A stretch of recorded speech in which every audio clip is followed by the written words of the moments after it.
Oh, what's going on, everybody? Welcome to episode 957 of Flow Wrestling Radio Live. I'm your host, Christian Piles. Joined today by the usual crew, and a crew that is good. Ben Askren, James Dean Rader. And it is Worlds Week. It is officially here. Our wait is no more. And soon we will send Mark Bader and John Kozak and Tyler Meisinger and Sion Williams to the UWW World Championships. He's like the boss of wrestling now, right?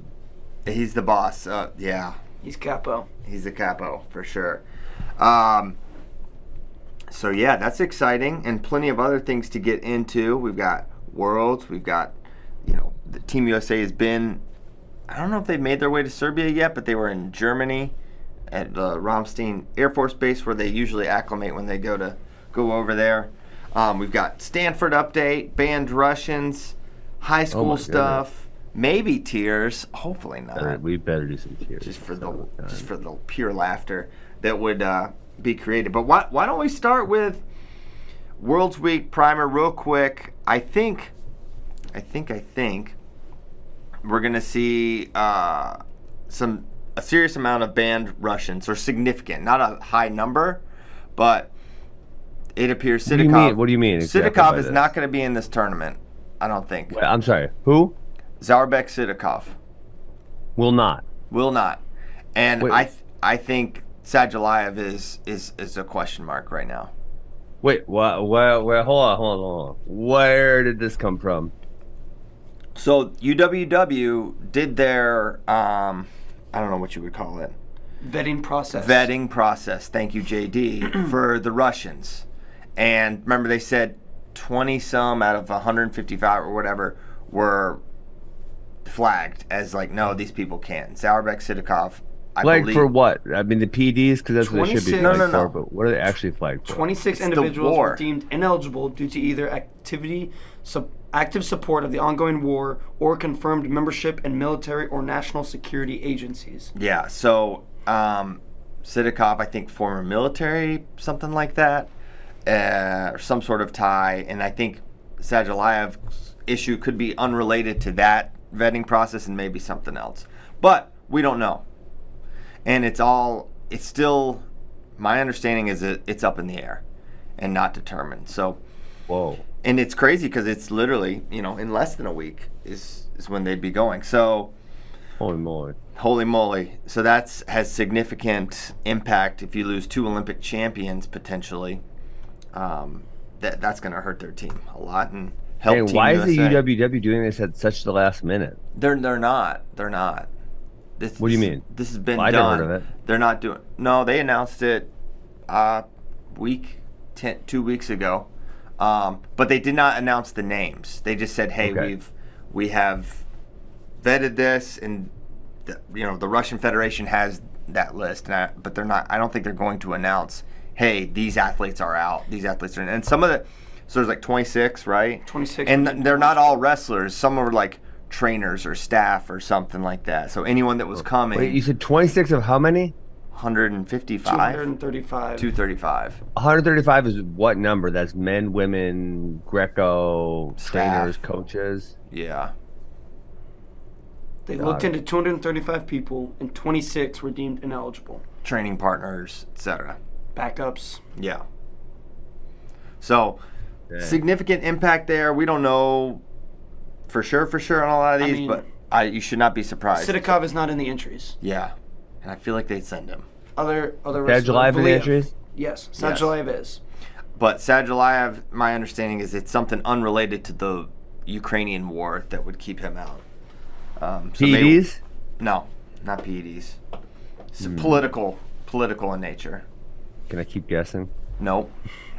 And you wouldn't get it anyways. It's pretty. Really? Yeah, it's pretty nuanced. High level. I'm a geopolitical major. Okay, I'll give you one more guess. Then, if you really want it. Let's see. He's the mayor of his own town. And, they hate mayors. Not acceptable. Yeah, they hate mayors.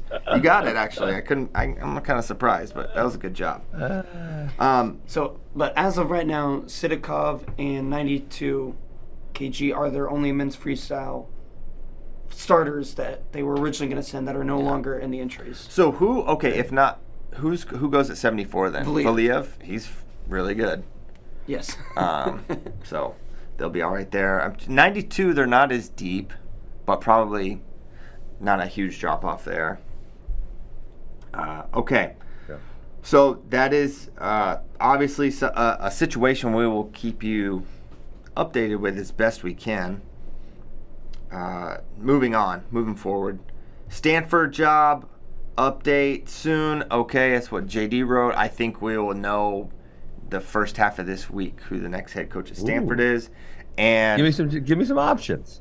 I'll give you some options. I think it's going to be a current head coach, and I think it's going to be. So we're going to see the carousel continue at least one more iteration is my assumption. So, and I won't say any more than that because I know too much because I don't want to be. You know it. And you're not sure. This is why I come on Monday morning. Every Monday morning, I've been here for like 3 years or whatever. And then Christian's like, oh, yeah, we're podcast co-hosts. But I have all this information I haven't shared with you. Well, and then I'm just going to taunt you with it on the radio. No, I'm not trying to taunt. I'm sorry. I don't want to do that, Ben. Yeah, taunter and a teaser. Yes. I always feel weird calling this the radio. What do you guys call it? On the podcast? On the pod? No, this is the radio. We're on AM 960, the sound. It's literally in the name. It's radio and it's live. In the radio. Yeah, I don't know. I don't even know if I guess I came up with the name. I don't know if I did, honestly. It might have been Ray. Doesn't matter. It's super creative, no doubt about it. Hey, you know what else I looked at today? Because we got talking about UWW. They finally announced the location for U23 Worlds. I did not know that. It's in Tirana, Albania. Mm-hmm. Yes. Will you be going? I don't know. I got to talk to Keegan. I'm going to call Keegan today. You're actually thinking about going to Albania? I was considering going, but then you know what Mitchell told me? Mitchell told me that they were not allowing 2 personal coaches for any athletes. Yeah. And so he would have Kendrick, and then so I would be the second person. And I don't want to go to be a fan. It's a long ways to go if I'm not actually needed. Yeah. So yeah. But then the Veterans World Championships is the week before, and Greece and Albania are neighbors. And I'm like, I could just go get some wrestling. Very beautiful. And have some fun. It's right there on the sea. Have you been to Albania? No. Okay. I have seen pictures. Fun fact, I believe it's Albania. They have an AK-47 on their official flag. Wow, sounds awesome. Stop it, JD. I'm serious. Albanian flag. Now we gotta look this up. No, I was wrong. You just made that up. No, there is some country. That does. It's like a hawk or something. What is that thing? Yeah, double-headed eagle. Honestly, it's kind of a scary-looking flag. Yeah, a little bit. It looks like the bad guys would fly this. Mozambique has a AK-47. That maps.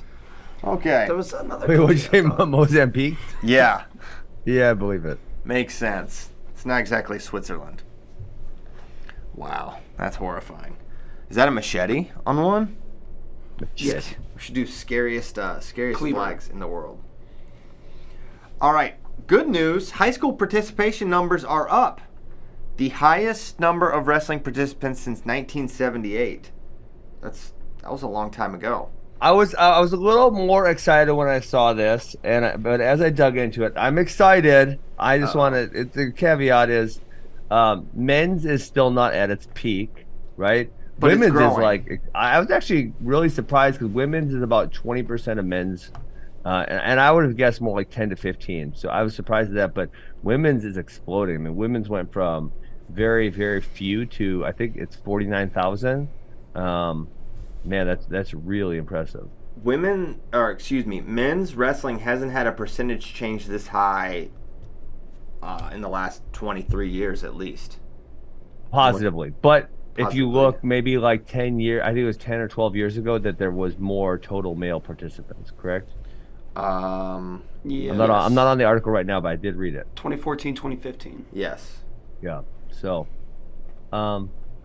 yeah, I mean, either way, I guess I'm happy it's going up. I would be more happier if men's wrestling was at its peak as well as women's, because then we'd be way, way, way over the total number.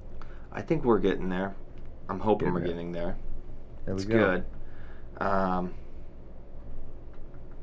Anyway, great news there. Look at women's is crazy, guys. If you look at it, women's went from, 2006-07, they were at 5. That was the first time they crossed 5,000, and now they're at 49,000. So they've went up essentially 10x in 15 years. Yes. Totally wild. It's very good. Very good. I choose to be positive about this.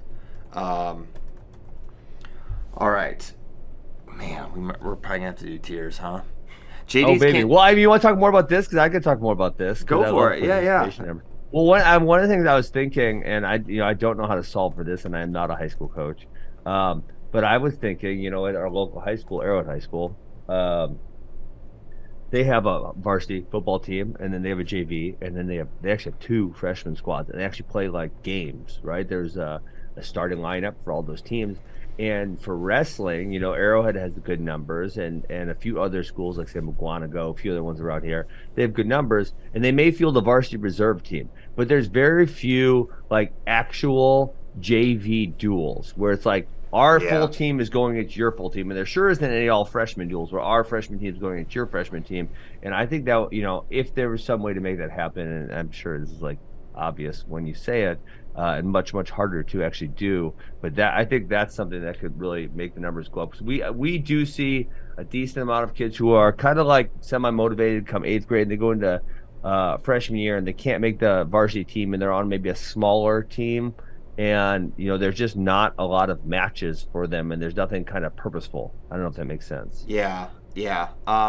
It's tough because, and I think that's another one of wrestling's big problems is young wrestlers. So in absence of that, of freshman versus freshman type of thing, or JV versus JV, a lot of time you're using these first year guys to plug weights where you don't have someone, and they're just going and getting rocked, and that's not fun either. And it's hard to keep people in. I have always thought it was interesting, and I'm not saying it's wrong or whatever, but in a lot of boys varsity high school sports, it is basically accepted that you will probably not be a varsity athlete unless you are very, very good until junior, senior, maybe sophomore year.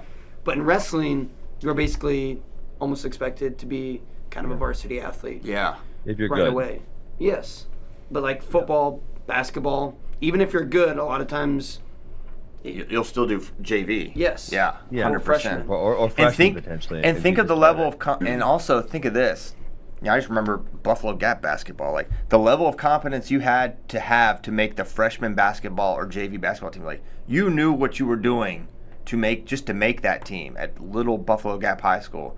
And think of the level of competence that you have in the sport of wrestling to potentially have a match. It is one of wrestling's biggest, most difficult challenges is the lack of opportunities against similar backgrounds and experience levels once you get to high school. It's easier to find, I would say, at the youth level. Like you can find, like they have rookie division, they have novice division. You can kind of get an understanding of the competition. But once you get to high school, it's like basically all high school, and who knows who you're going to face. Yeah. And the other thing, I don't know how you solve for this, but I can tell you for sure, this is a thing, is that the weight classes, one thing, wrestling is for everyone, so they're evenly spread, right, from 106 to heavyweight. So anyone could do it. But certainly there's way, way, way more, we'll say like 125 to 155. And I don't throw weight class, I'm just throwing in a weight range. Like there's so many more of those kids. And so you're likely to be 3 or 4 or 5 or 6 deep. And then obviously if you're a freshman and you're the 5th best guy there, versus if you were just a big guy, there'd only be 1 or 2 guys there, And so it's like how, if there was some type of, like dual meet system where they had like a whole bunch of weights jammed in the middle and almost none especially at the upper end, I think that could be beneficial also. One good thing that happens a lot at duels, or at least it did when I coached, is like, you kind of talk before the duel with the coach, be like, hey, how many extras you got? Let's try to match some up, or even if you're throwing out a really bad guy for varsity, it's like, hey, could we get this guy a match against someone inexperienced in yours? And that's a good thing to give that experience, and that the dual meets sort of allow for that flexibility for coaches is really, it's a good thing. But it's tough, man. It's like these kids, a lot of these high school wrestlers should not be competing in all reality as early for their skill level. I know we use some kids that were not ready at all, but like absent of another option, it's like you take a forfeit or you throw this guy out there. Yeah. So yeah, it's not as simple as it is for other sports. That is for sure. Yeah. A big, another thing I was thinking about driving in as considering like the growth of wrestling is how we do a bad job, I think, of converting, and it's like, listen, the coach's job is not to convert into this, but like converting these young wrestlers into fans of the sport and helping them understand like What? That's totally the coach's job. Okay. Well, I would say no. I think it would be good. I think you're living in a little utopia here, Ben. I don't think it is like in the job description. No, bullshit. No, I want to fight you right now. All right, well, hold on. Before we fight, and I would win. I figured out how I would beat you up, Ben. Do you remember this? I could beat you up. A taser. No, not a taser. With my fists and my feet. Okay. How's that?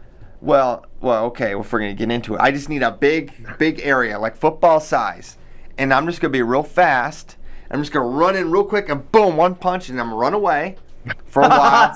And over the course of several days, you will be harmed, and you won't be able to get your hands on me, Ben. Now Okay, tell me how it's not the coach's job to make fans, and I'll. So when I say fans of the sport, I don't mean like to make it is their job to make them enjoy the sport of wrestling and to do it and to teach it. They should learn to like doing the sport. They should learn to like the process. They should learn to understand it, and they should learn how to do it and how to do it well.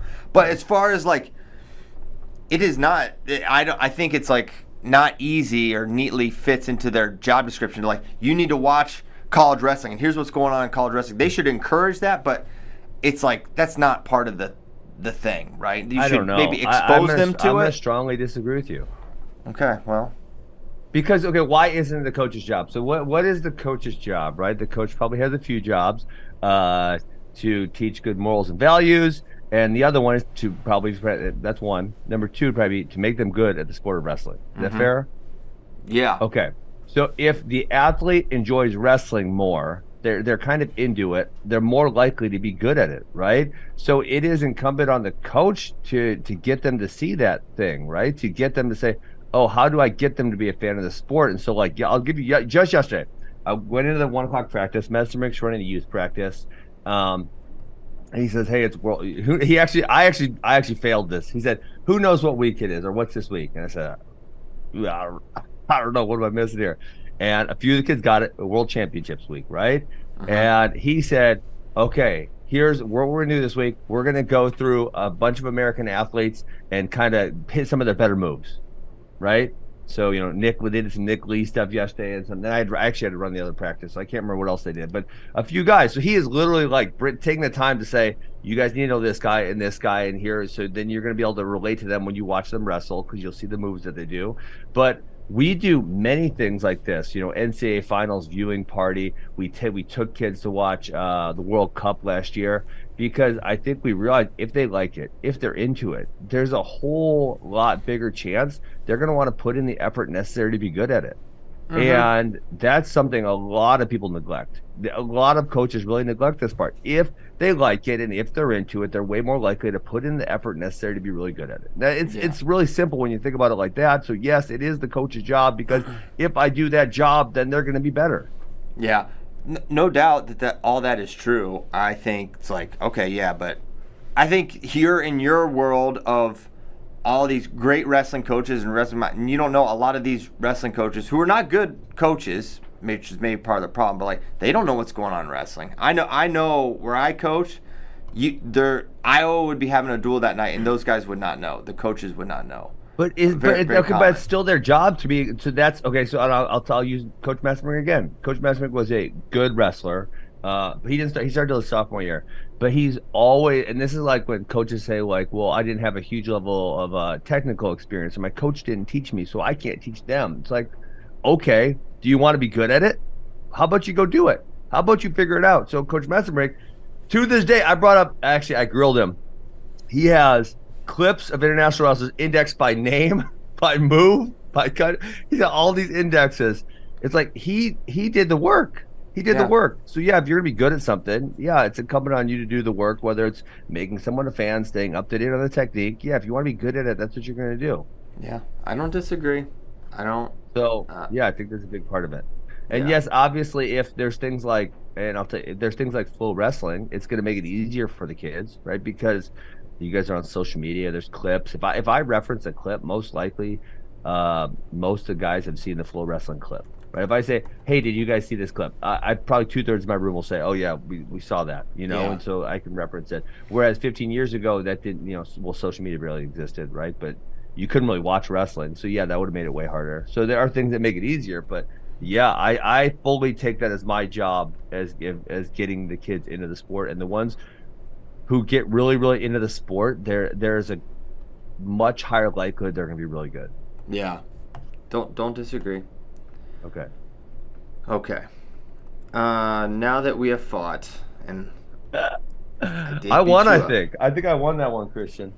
No, it was one of our classic You're gonna go fights. make the Outlaws fans of wrestling. No, it was one of our classic. No, Coach does a good job of that. He has a lot of watch parties and stuff. Hey, there we go. Who's number one watch party? They do that frequently for big events. Nice. No, so they do a good job. But I think it's one of our classic fights where we say we're gonna fight and then we actually agree on everything. Okay. You said it wasn't the coach's job. I said it was. Well, I don't know if it really is. I think. Yeah, their job. I don't know. It's just going to get into a semantic debate. I think of the top. No, I'm not even gonna open it back up. Not even gonna do that. All right, let's move on. Let's go to tiers. Tiers. 141 is the topic du jour, and I think this is interesting because I think the number one guy's gonna be taking an good old Olympic red shirt, Andrew Alirez. That's my thing. So I think that opens it up for real Woods. Wait, but is that locked in? I don't think it's locked in, but I think it's going to happen. Okay. So should we do it with Alirez in or out? I mean, if you're confident, then take him out. I think he'd be tier 1. What do you think? You think? You think? I mean, I don't think he's tier 1 island though, so I think. You don't? Yeah. No, sure. I do not. No, I don't either. Ooh. But okay. All right, let's do it with him in there. Yeah. Because it's like it's not gonna really change much. So we'll do it as if Alirez is in, even though I don't think he's gonna be. I think Alirez, Woods, and then a gap. Yes. Okay. Yeah. We're in agreement. Don't dispute that at all. Bartlett, I mean, at number 3, he made a huge jump towards the end of the year, and I think kind of cemented himself in that position. But if you told me Bo lost to Hardy or Mendez, I'm not shocked. I'm with you. I could see Bo. Honestly, I could see Bo, Lachlan, Hardy, Mendez. So maybe in my mind, that's the tier 2. I could see those guys picking off one of the tier 1 guys at some point. It would not. Maybe it would shock me. I feel like those guys are pretty close. I mean, Brock Hardy gave Real Woods a really, really tough match last year. Wait, Brock Hardy's good. Right. Big time. That's the in-depth analysis. You and me, Ben, we see things similarly. So yeah, Lachlan McNeil, he came on like no other last year. Like his NCAAs was incredible. Bo Bartlett did what we kind of thought he could do, and is getting better. So could he jump into that? And I don't know. That's what's giving me a little bit of pause. Real and Alirez were so good last year, and only lost. The Real's only loss was to Andrew, and Andrew was undefeated. So I don't know. Kaposta feels too high to me. He wrestled almost no match. So he All-American 2 years ago, but he wrestled almost no matches last year. Wrestled, I think, 3 matches. Yeah, he wasn't enrolled. So, why does he get to go over Cole Matthews? Because Cole Matthews obviously is someone who's that's a great he was question. It's not who's number one for college. What do you guys call it for college again? The All-Star Classic. The All-Star Classic. He was at the All-Star Classic last year, right? I mean, this is a guy who was super, super high, and I know he maybe had a disappointing where he lost tiebreaker to Dylan D'Amelio and Bo Bartlett. So I'm gonna tell your rankers, move that dude up. Yeah, I'm with you. I'm moving him. I think Carlson. Where do we feel like he fits? Because to me, yes, I feel like a good tier 2 is Bo Bartlett, Lachlan McNeil, Brock Hardy, Jesse Mendez, Cole Matthews. That feels like the group to me. Yeah. Clay Carlson, I feel like he was kind of a little bit up and down last year. He ended up on an up note where he All-American. So he beat Brock Hardy got injured in that last match. But he definitely had some maybe not so. He lost to Carter Young, Moshe Schwartz. Yeah, he kind of has. He got beat badly by Bartlett. Yeah. Yeah, so I think he's probably back there. Let's look at Cole Matthews' band. Yeah, Cole Matthews only had 3 losses last year, and 2 of which were at Nationals and tiebreakers. So he had the one Jordan Titus upset, which that was what took him out of number 1. So he's got to be in tier 2. He's and honestly, Cole Matthews is not an easy match for Woods or Aliras, I don't think. Not at all. He's also the man. He is. From any brothers. Everyone loves Cole Matthews. When we visited him last year, everyone's like, dude, Cole is the coolest dude. And then you got to go, and he's the man. And that alone puts him in tier 2. So, I think he's a clear tier 2 guy. So would you disagree with my tier 2 of Bo Bartlett, Lachlan McNeil, Brock Hardy, Jesse Mendez, Cole Matthews, and nobody else? Yeah, I don't hate putting Clay Carlson in there. He did take 5th place last year. But he was up and down. So, tough one. I could see putting Carlson in there, and I could also definitely see the argument against him. Now, I'm looking at Ryan Jack now. Ryan Jack probably he was 1 and 2 at NCAAs. Yeah, he's definitely out of tier 2. We'll say he did have a couple wins over Lachlan McNeil though. I mean, Lachlan McNeil's the one that he came on really strong at NCAAs, but kind of had a ton of losses before then. So he lost to Ryan Jack a couple times, Cole Matthews, Bo Bartlett. Man, I'm looking at this. Tom Crook. Man, he had Colin Girardi. He had a lot of losses. You're right. Now I'm like, should we be expanding this, or is there like a smaller tier 2 and a bigger tier 3?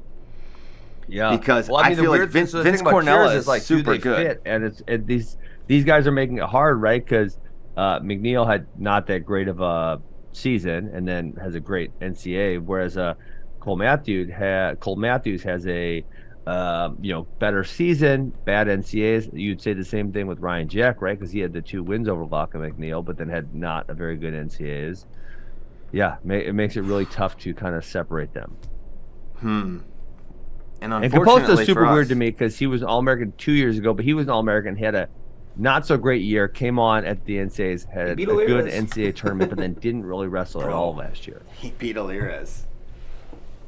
Yeah. That's wild. Yeah. I know, this is tough, right? Yeah, it's not easy. And Yeah. Jesse, and also let's say this. I kind of want to add Ryan Jack into that tier 2. He did have a really good year. Yeah, he did. It feels like to me there's still separation in the fact that I could maybe see a Cole Matthews or a Mendez beating a Woods or a Liras like during the regular season or postseason for that matter. But I feel much less likely to pick a Carlson or a Composto or a Jack to get that win. They're very good. They could beat those tier 2 guys, but I don't see them beating the tier 1 guys yet. And that's where there's separation between tier 2 and tier 3. We've got, I think, Bartlett, McNeil, Hardy, Mendez, Matthews, tier 2. Let's talk about Mendez momentarily. Hold on. Mendez was going to redshirt also. It's up in the air. I think he's going to go. I think Coach Ryan was like, we want to wrestle our best lineup. Yep, I talked to him about it last week when I was there, and he said, that's a decision we have yet to make. We're in talks with it. Jesse has Olympic aspirations, but he's like, I want to put our best team out there, and obviously our best team includes Jesse Mendez, but that's still. And another thing is, it sounds like, and I didn't realize this until I was listening to the interviews, but Dylan D'Amelio, way too big for 41 apparently, which I did not realize. I thought he looked pretty normal size to me. Because he was 33 at one point, and Jordan Decatur transferred, I believe, correct? To Kent State, Yes, maybe? Kent State. Yeah, Yeah. So he's not on the roster either. correct. So not a lot of options outside of Jesse at 141. Yeah. So you would think that they'll use him. I think typically the coaches, get their way in these scenarios, and I don't know. Jesse was a guy that really wanted to wrestle last year too, so I'm sure he's going to be excited to compete. But yeah, it's They interesting. don't really have any other great options at 41. The Brandon Cannon kid, who's a freshman, I don't know how he would do at the Division I level. But yeah, I mean, so there's not someone real obvious. Like if you had a Jordan Decatur, you could say, hey, Jesse, we feel comfortable sitting on the bench because Decatur is going to be a solid guy here. But without him there, I don't know who you're going to throw in there. And we might be jumping the gun a bit, saying Mendez tier 2. That's what I'm saying. He had a rocky season last year. He took his fair Yes. share of losses, but I think we all agree, like, the potential is there for Jesse. We see it. Potential indeed. Well, by the end of the year, though, he was really competitive with a lot of the better guys. He ended up All-American. He had He only lost to Beast. What? He only lost to All-Americans, other than Yeah. Ragusan. Well, the Nagao loss was crazy, right? Very. And yeah, and he did show some, like, I feel like mat wrestling weakness a little bit in a few of the matches. He got it together at NCAAs. He won in tiebreakers in 3 straight matches on the backside. Oh my God, I forgot that. Yeah, that was wild. But yeah, I mean, his losses: Nagao, McGee, Ragusan, Cannon, Nagao, Aruja, RBY. I mean, that's his last losses. Those are all really, really good guys. Compare that to, let's look at Clay Carlson's losses. Bo, Not as good. Carter, Young. That's not great. Moshe Schwartz, Alirez, Ty Smith.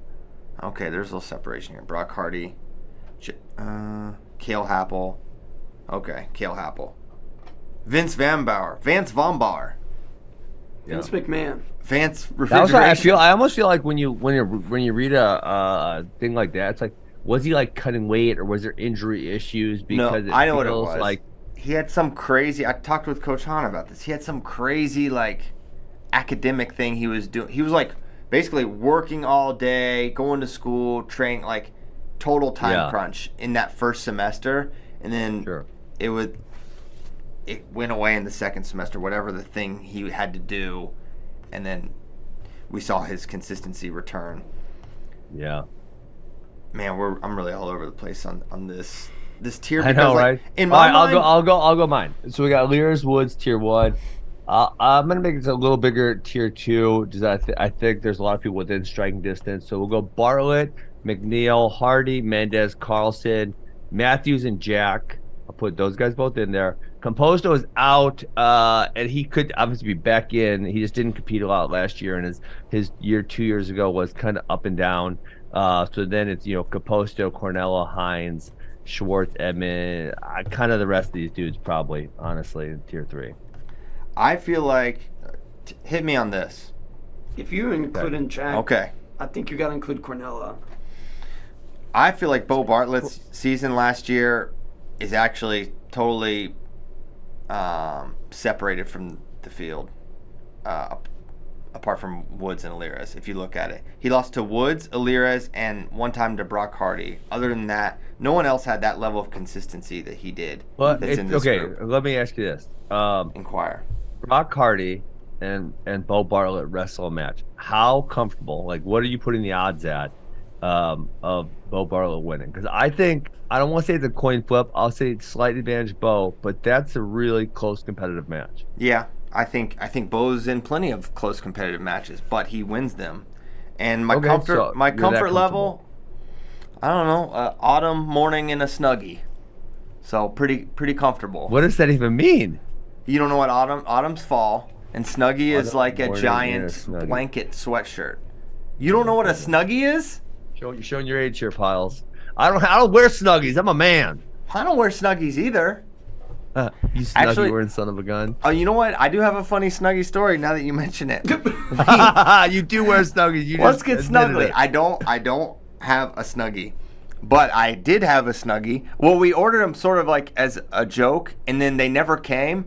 And so my wife called and we're like, "Hey, they never came." Then we got like a Snuggie a week for like. We ended up with like 10 Snuggies. They just kept sending them. Right there. They just kept sending Snuggies. We were giving them out. Like a malfunction on their website or something? Yeah, I don't know. Corporate Snuggie was, kind of a disaster. That's kind of why I think they're no more. But anyway, that's my comfort level. Wow. So I feel like he's separated. That is, The more I wow. look at it, the more I think about that. To your Okay, point, yes. I don't think so. I disagree. I don't think he's that separated from. But this is why it's a mess. I don't think he's that separated from Brock. So honestly, if you said, Ben, rate these guys, I would go Bartlett, at Hardee's. Hardee's. Hardee's. That's a great Hardee's, restaurant. Arby's, Carl's Matthews. Jr. That's like in my mind. That's how they go in that order. And then after that, I'd probably go Mendez, McNeil, Carlson. Kind of, if you're saying, Ben, go one by one. How do you think of these people? That's how I would do it. So you are, and I don't know if it's wrong, but you're looking at it based on like how you think the matches would go. And I'm looking at it. I'm saying like best. My Who do I think goodness. is the best? If they go in a tournament format, where is it most likely that these guys end up? I know we didn't say tournament. I know they didn't end up in that order, but obviously Cole Matthews 2 years ago he ended up way higher, right? So there's variability in this group. The point I will once again attempt to make is that if you look at Bo's season, and you look at Lachlan, Hardy, Mendez, Matthews, on and on and on, those guys have wild losses. And lots of who's them. And Hardy's he's got most wild loss? It's probably the Arizona State Drogemuller, kid, right? He lost to Drogemuller. Ooh, that was a bad one. He Was lost come to late or something. Too much. he lost too to much weight. Nebraska But as a this man whole. won. 1, 2, 3, 4. It happened. He won like 20 in a row here. He lost to Drogemuller. He lost to Ryan Jack. He lost to Isagera. He is Gary. Yeah. He is Gary. He is Geary. He is Gaston Gary. And then he's got 3 Woods losses. yeah, Bo has 0. Lachlan's got losses. Bo's all over got the 0 place. what? Bo has 0 questionable losses. He lost to national champion, national finalist, and Brock Hardy. Far more consistent year. I don't know. I don't see that much that difference between Brock Hardy and You don't see a Bo difference. Bartlett. A guy lost to Emilio Isagari right before No, I'm saying conferences. you're saying yes, I got it. He had a few bad losses, but again, I'm gonna make Bo a small favorite, but I'm not saying Bo's a 2-1 favorite. If I made Bo a 2-1 favorite, you're probably not gonna bet on him. Of course not.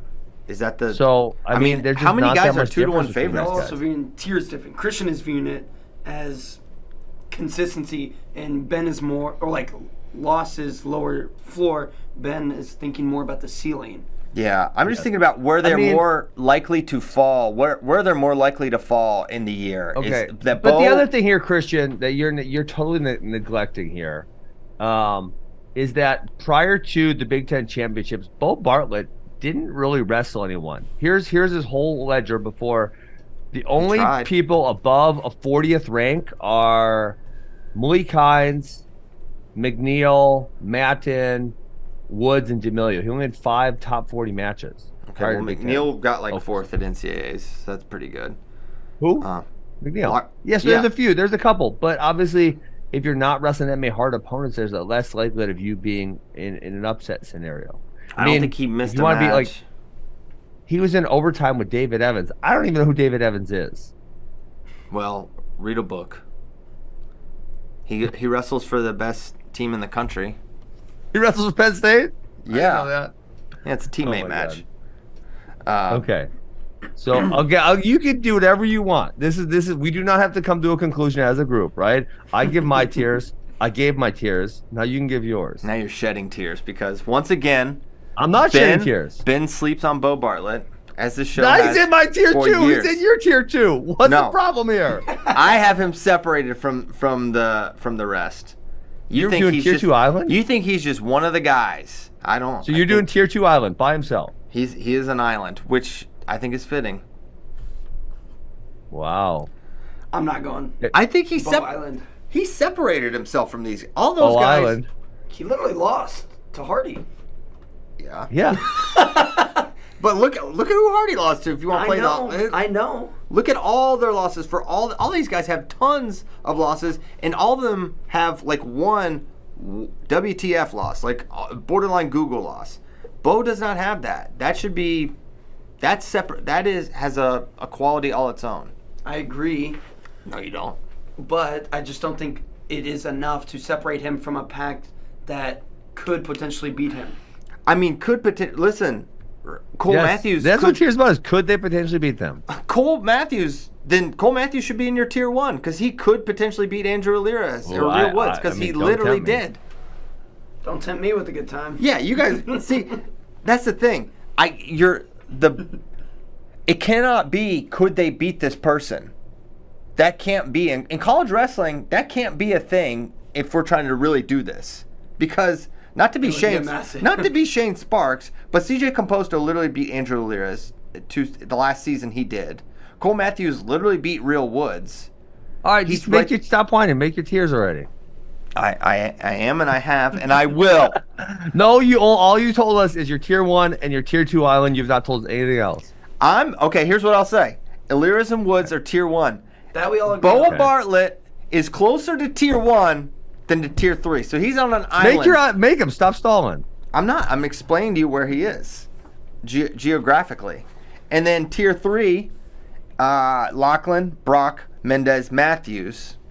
Then Tier 4 we'll say is Carlson, Composto, Jack, Cornella. I think that's my crew. Oh. An interesting guy here in this is Josh Edmond, though. Let me be the first to say. Before Mizzou hater Christian Powell's brought up Josh Edmond. I brought it up because I'm the #1 Mizzou fan. So yeah, I think he's someone to watch because he was out of the mix last year. He's got a lot of ability. He was not great last year. But he lost to Jacob Frost. All right, forget I said that was it. not good. I tried, Tigers, and then we got a Jacob Frost loss. A Frost loss. And so I would not put Edmund in here yet. I think he has the possibility of getting in there, but for me, he's got to show consistency. And like that freshman year, now Ben wants to talk consistency. So I'm not putting him in the top 3 tiers yet. Yeah, you're right. Okay. We should go to questions. I don't want to do another tier. What? We're not doing 49? No. Oh man, don't be salty. We got nothing but time. I'm just gonna keep saying that till the season starts and we're at 165. We're gonna get to we're gonna probably get to 174 before the season starts. That's the goal. Okay, questions from friends. We appreciate you tweeting these. I haven't said how you do this in probably a year or more, but basically, hold on. You keep calling tweeting, and I don't think you're allowed to call it that anymore. And second of all, don't you think most people know how to use what was formerly known as Twitter? Sue me. Well, they don't. They may not know that if you don't have Twitter, which I wouldn't blame you if you didn't, you may not know that this is where I'm sourcing the questions from. Okay, Schultz, Bannock, Brands, Shear, Peterson. In the 80s and early 90s, it was common for brothers to make world teams together. Zadix did it in 06, but I can't think of any brothers that have come close since then. Can you? Ooh, interesting. No, I can't. Brothers that came close. What is the closest? How close did Max get? 4, maybe? 4? Yeah. But it wouldn't be at the same time. Not at the same time. Not at the same time. Yeah, in 08, maybe. I mean, he made the trials in 08, but he wasn't. I don't think he was very close to making the team or anything. The Paulson brothers maybe were both top Paulsons. 5. Did they both at the same time? Man, Travis did. Did Trent, or I have it backwards? No, Trent made the team. Travis did not. Trent, not Travis. Okay. Yeah, they were kind of close, but that still feels like a long time ago. There's no one else. That was ball draw era. Taylor. Man, these guys need some more siblings. Dake, Taylor, Snyder, none of them got siblings. Burroughs, no siblings that wrestle. Dang it. I know, what the heck? That's what's jamming us up. A lot of our Well, legends. that is also a thing too, is that we now have basically 60% of the same team every year, 70% of the same team That's true. every year. That's Yeah, true. I don't feel like Dudes there's have anyone who's got siblings. super close. Like, none of these uber elite guys have a brother who is anywhere near the same. Even if you go Fix, Gilman, Vito had an older brother who was pretty good, but not very Merriman. close to that same level. Nick Lee, same thing. Yeah. I mean, they were probably pretty good, but not on this level. Yeah, most of their brothers are like not even on the. They're just like they're very good wrestlers, but they're not. They're like national qualifier types of guys. Oh, it's weird. It is I don't- weird. The brother thing is sort of curious. Well, I guess what I would, if you said, Ben, come up with an idea of why this is the case, I think there was a lot less opportunity back then, and if someone got into a good college program, they were more likely to like rise. Say like the John and Ben Peterson, for example, were not good high school wrestlers, got into a good college program, and then kind of made a big ascension. So that's probably what I would think has to do with that. Valencia's. Anthony made Mexico's team. Oh, there we He's a go. union. I guess if we count that. Count it. All right. Then the Amines, Malik Oh, there we go. and Got that Miles. too. All right, speaking in that vein, should UWW, USA, IOC, and all the powers that be allow wrestlers to dual citizen compete for multiple countries? My name is Jeff says it could benefit the athletes, the fans, and the sport by letting athletes try to make USA team and have a backup plan to be at World's Olympics. I feel like that's sort of happening. I feel like, except the only difference is you can't like flip flop. Like you have to, sort of state your allegiance and stick with that. I would, man, it's tough. Yeah, I would not like this personally. If you had multiple countries you could represent in a given time. I agree. Don't like it. I would like to see. I would keep pushing my idea. Make some type of wild card process where, say, 5 others can get in, and then what you're going to have people sticking around in their home country. Yeah, it would be awesome if they expanded the brackets a little bit. And what's the biggest world's bracket this year? I think it's only like 40 something. I mean, I remember seeing like a 40, low 40s somewhere in there. That's a good size. But if there were like 2 or 3, I mean, in the reality is if there's wild cards, like we'd be in dogfights to get those spots in some cases. But like someone like Yanni, imagine if he got in. I mean, Jordan Burroughs. Be awesome. Dude, think how crazy it would be if like Burroughs doesn't make the team and then gets this wild card system and he's at Worlds against Chance or whatever potentially. Yeah, Think about a that would be scenario so where awesome. that And I person think does better. you do it like yeah. maximum of either 2 or 3 competitors per country, so they're not all like bogarted, and then you're also going to have these really competitive ranking series tournaments because it's going to be really important for guys to be there. Yes. Dude, yeah, that would be the thing if you wanted to get wild card points because that's how you can make the tournament if you don't make the team. Yeah, Then you would probably see a lot of guys. a lot of good guys, really good yeah. guys from other countries. All right. This is a great idea, Ben. Let's do it. Wild cards. Okay. Okay. Now I'm just imagining a medal stand with either 2 Americans and 2 Russians, Yeah. 2 Iranians. They're not going to like that. But that's what I mean. Like, if you look at track and field or swimming, I know I don't watch too much anymore. But the Olympics, there was definitely Olympic podiums where all 3 were one country, Yeah. Well, yeah, because right? No, facts. That happens. Facts. Or like, wasn't it like maybe Jamaica in the 100 or 200 or something, where it was like 1, 2, and 3 Jamaica? They're dominant. Yes. Yes. So, yeah, what's the issue? What is the issue? I don't know. Here's a good question from Nick Newman. Ben should wear a croc hat. It's not Like a question. Sean Strickland did, or what? What does that mean? He wore a croc. Well, I mean, I believe the hat that Sean Strickland was wearing appeared to be similar to the hat that Crocodile Dundee was wearing. So I'm guessing that's what they're referencing, maybe. What did you think about that? Sean Strickland's the UFC I was champion. totally shocked. Yeah. I literally thought there was almost no path to victory because I thought the only thing Sean was going to do was march forward and do what he did. I didn't think there was any way in hell it was going to go 5 rounds without Izzy landing something big, because he's dynamic and he has a lot of different strikes. And I mean, obviously he was like a plus 700 favorite, right? So probably a lot of other people thought similarly to what I thought. Yeah. I'm so glad wild. I bet $10,000 on Strickland. That was who did? Me. It was you so liar. I'm so glad I did that. I thought Izzy is the smart pick for the same reasons you did, but I don't know. MMA is just in a weird spot right now, I feel like. So I just had a feeling that it was like Sean Strickland being a champ just tracks right now for so whatever crazy. reason. All the Seans. Yeah, I mean, no, it's really wild, because you have Sean Strickland just won. I mean, it's been a lot of upheaval because Sean Strickland won, Sean O'Malley won, and then Pantoja won. And those were kind of guys that you thought maybe would hold on to the belts for a while, and all 3 of them lost it right in a row. Yeah. So I'm curious. I was actually thinking, here, let me give I was working outside yesterday. I had a thought. You want to hear my thought? Mm-hmm. Okay, so I was thinking, one of the problems, we've talked about doing professional wrestling before, and one of the problems is specifically with America, is there's not enough people who are competitive with like the number 1s or 2s to make it really interesting, because we want to see the stars compete a lot. But I was thinking in mixed martial arts, how many people in a specific time frame are competitive with the number 1s and 2s? And I think the answer is probably not all that many. But if the champ is having probably tops 3 fights a year, but more likely 2, then over say a 3-year window, they're only going to have 6 fights, right? So, and one of those might be a duplicate where a guy gets a rematch or something.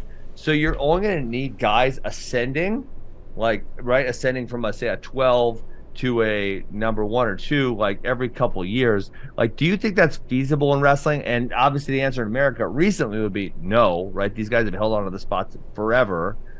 Do you think something like that's feasible? I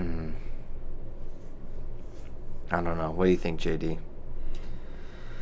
I mean, from 12, it is very low. But you look at a guy like Zane Richards, who he felt like he was a perennial number 4 or 5 guy at 57 kg, has been for the past 5 years or whatever.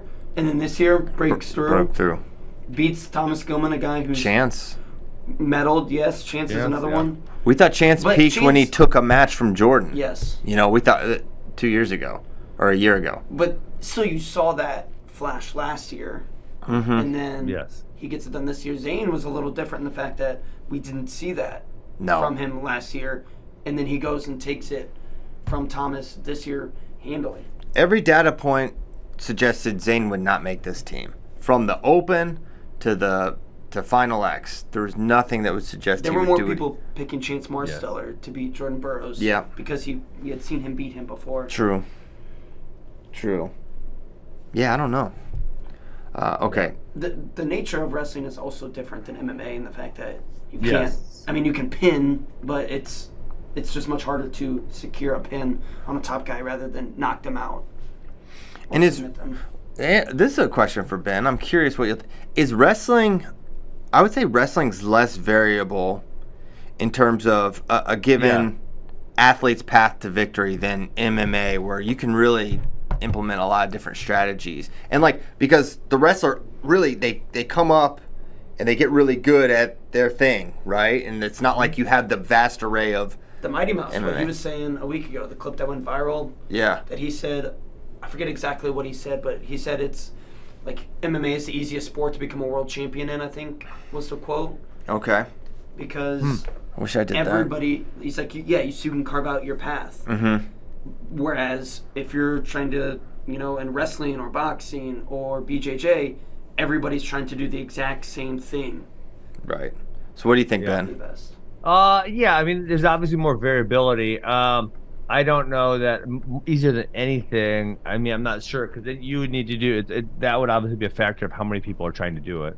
Because if you're picking a sport where no one's trying to do it, your path to success is going to be easier because there's just less other people trying. Right. But I think that maybe in MMA, you're seeing very, very few kids, which probably rightfully so, and I would support the parents' decision, the kids aren't really doing MMA, right? So most people are starting as either very, very close to adults or adults doing mixed martial arts specifically. They may be doing other disciplines earlier. So you're going to have less total participation because as adults, they're probably also doing other things than focusing a majority of their time on a sporting event. Indeed. Okay, maybe we can get another one in here. When can we expect JD and Tyler to have another series? Ooh.